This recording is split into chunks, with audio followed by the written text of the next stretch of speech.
O xinete detivo o galope do seu cabalo, e xa ao paso levouno polo sendeiro empinado ata o cumio do outeiro. Cabalgara toda a noite e podía dedicar uns instantes para ver desde a altura a vila da que saíra case 3 meses atrás. Todo seguía igual que o día da súa marcha, fermoso e en paz. O Arlanzón discorría coma unha preguiceira serpe prateada entre campos dourados xa de trigo maduro. As tenues columnas de fume de todas as casas onde se cocía o pan elevábanse ao ceo, dun azul clarísimo, cun fío rosado aínda no horizonte, polo que o sol acababa de asomar. A torre da igrexa, á súa esquerda, amosaba con orgullo a fe dos habitantes da vila, e o sólido e chato castelo de Vivar proclamaba o seu empeño de defendela contra calquera ataque, tanto de mouros como de cristiáns.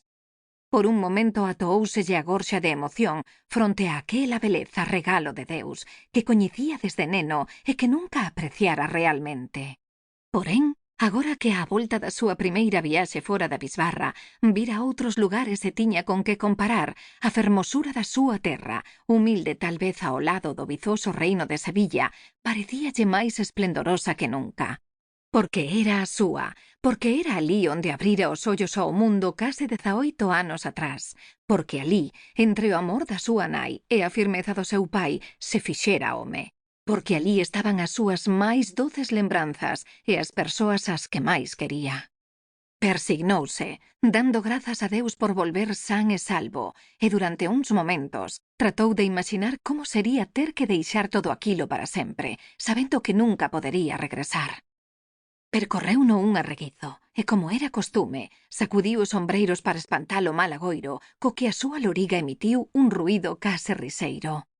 Por fortuna, don Rodrigo non o enviara a traer malas novas, senón a avisar da súa chegada cara a tardiña para que todo o pobo puidese prepararse para recibir os seus.